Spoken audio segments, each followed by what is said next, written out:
Hello friends, কেমন আছো তোমরা? তো গত বৃহস্পতিবার আমাদের একটা নেমন্তন্ন ছিল। আমার বন্ধু এবং বান্ধবী স্কুল লাইফের, ওদের ছেলের অন্নপ্রাশন ছিল।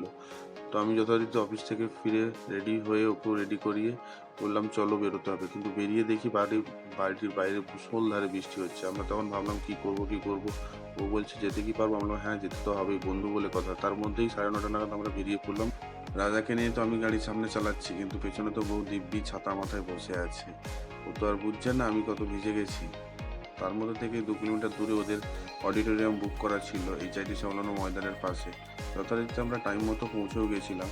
আমরা গিয়ে দেখি অনেকেই উপস্থিত হয়ে গেছে, কিন্তু আমরা ভাবলাম হয়তো আমরাই লাস্ট, কিন্তু না, দেখি বৃষ্টির ওয়েদারের জন্য পরপর গাড়ি নিয়ে স্কুটি নিয়ে সব ঢুকছে।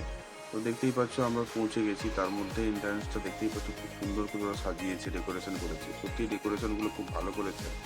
এবং হলের মধ্যে আমরা ঢুকছি, সামনে দেখতে পাচ্ছি স্ন্যাক্সের আইটেম, অনেকেই দাঁড়িয়ে খাওয়া দাওয়া করছে। এর মধ্যে ভেতরে গিয়ে আমরা বসলাম। বউকে বললাম তুমি বসো, আমি সাইড থেকে একটু ঘুরে আসি। বলছে না না, তুমি এখানেই থাকো। আমি বললাম না, কি হয়েছে? বলছে না, একটু থাকুন, আমি নতুন নতুন তোমার সাথে বেরোচ্ছি, এখন ওয়েট করো। তো সামনে দেখতে পাচ্ছ বসার জন্য লাউঞ্জ করে দিয়েছে ওরা সামনে, এবং ফটোশুটের সামনেই কাজ হচ্ছে। তার পাশেই চোখে পড়লো খাওয়ারের জায়গা। অনেকেই যখন খাওয়া দাওয়া করছে, অলরেডি রাত তো অনেক হয়েছে, বউ বললো না চলো একটু স্ন্যাক্স কিছু আইটেম টেস্ট করে আসি। তো দেখতে পেলাম বেবিকর্ন দিয়ে ওরা পকোড়া করেছে, সাথে লস্যিও ছিল। লস্যি আমরা টেস্ট করিনি যদিও। পাশে ফুচকার স্টলও ছিল। বউকে বললাম রাত হয়ে গেছে, ফুচকা ট্রাই করতে হবে না, এগুলোই খেয়ে নাও, এগুলোই পেট ভরে যাবে। বন্ধু ভালো ভালো আইটেম করেছে, ওদিকেও তো আমাদেরকে একটু যেতে হবে। বেবিকর্নের পকোড়াটা সত্যি ভালো হয়েছে। দাঁড়িয়ে দাঁড়িয়ে খাচ্ছি, বউ হঠাৎ বলছে না না, জলদি খাও, আমাদেরকে ফটোশ্যুটও করতে হবে একটু, ওদের সাথে ফটো তো তুলতে হবে, পোস্টও করতে হবে। হ্যাঁ সত্যি, মেয়েদের বেরোনো মানেই ফটো ফটো ফটো। তৎক্ষণাৎ বেরিয়ে পড়লাম ফটোশ্যুটের জন্য। সামনে গিয়ে দেখি অলরেডি ওখানে ফটো চলছে সেশন, ওর বন্ধু বান্ধব কলিগদের সাথে ফটো তুলছে। বেবি একটু কান্নাকাটি করছিল, কিন্তু অতজন সামনে দেখে। এর মধ্যেই বউয়ের কথা শুনছি, इन लोगों को हटा दो, सरा दो, हम पहले खींचेंगे उसके साथ फोटो। তো যথারীতি আমরাও কিছু ফটো তুললাম। এর মধ্যে দেখতে পাচ্ছি ওদের সুন্দর সুন্দর ফটোশ্যুট চলছে। তো আমি বললাম দাঁড়া একটু আমিও করে দিই। দেখতেই পাচ্ছি ওটা আমার বন্ধু এবং ওটা আমার বান্ধবী। ক্লাস 5 থেকে 12 পর্যন্ত আমরা একসাথে, কলেজেও একসাথে ছিলাম। হঠাৎ বউ আবার কোথা থেকে বললো চলো একটা রিলস বানাই। বললো না না না না না, এখানে রিলস টিলস হবে না, আমার অনেক চেনা পরিচিত আছে, আমি রিলস টিলস বানাতে পারবো না। বললো চলো তাহলে খেতেই চলে যাই। তো যথারীতি আমরা খাওয়ার টেবিলে চলে গেলাম। দেখতেই পাচ্ছ আমরা খাওয়ার টেবিলে বসে গেছি। বউ বলছে কখন আসবে কখন আসবে, আমিও অধীর আগ্রহে বসে আছি। তো প্রথমেই বাসন্তী পোলাও পড়ে গেল, সাথে স্যালাড পড়লো। ও হ্যাঁ, সাথে লেবুটাও কিন্তু ছিল।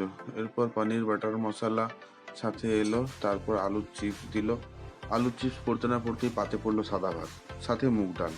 বউ বলছে এত তাড়াতাড়ি যদি সবকিছু দিয়ে দেয় তো আমরা কি করে খাবো? আমরা কি পার্সেল করে নেব? কিন্তু পার্সেল কি করব, দেখি অলরেডি আমাদের পাতে পাবদা মাছের রসা পড়ে গেছে। পাবদা তো ছাড়িয়ে খাচ্ছি, হঠাৎ করে বউ বলে উঠলো চিকেন কখন আসবে গো? আমি বললাম আসবে আসবে, ওয়েট করো। তৎক্ষণাৎ যথারীতি চিকেনও পড়ে গেল। বউকে জিজ্ঞাসা করলাম কি গো, এলো তো? বউ বলছে এলো, কিন্তু একটু ধীরে সুস্থে এলো। সত্যি চিকেন কষাটা খুব ভালো ছিল। যথারীতি আমি 2বার নিলাম। বউ বলছে একটা সেলফি তোলো না? বলছে হ্যাঁ হ্যাঁ, নাও নাও, দেখো দেখো, সেলফি তুলি আমরা।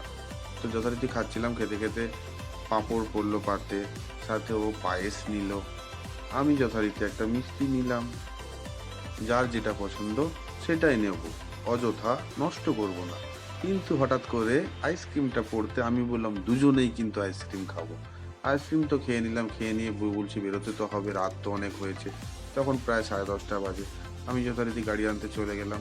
বউকে বললাম তুমি এখানে চুপটি করে দাঁড়াও, আমি গাড়িটা নিয়ে রাজাকে নিয়ে এক্ষুনি আসছি, পারলে দুটো রিলস বানিয়ে নাও।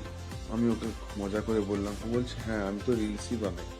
এই করতে করতে আমিও গাড়িটা বের করে নিয়ে চলে এলাম। ওকে বললাম চলে এসো, বেরোতে হবে। যথারীতি আমরা বাড়ির উদ্দেশ্যে রওনা দিলাম। তো এইভাবে সেই দিন আমাদের সন্ধ্যেটা ভালোভাবে কেটে গেল। ভিডিওটা যদি ভালো লেগে থাকে লাইক করবেন, কমেন্ট করবেন। দেখা হচ্ছে আপনাদের সাথে নেক্সট ভিডিওতে। সাথে থাকবেন, পাশে থাকবেন এবং নিজেরাও ভালো থাকবেন। Thanks for watching. টাটা।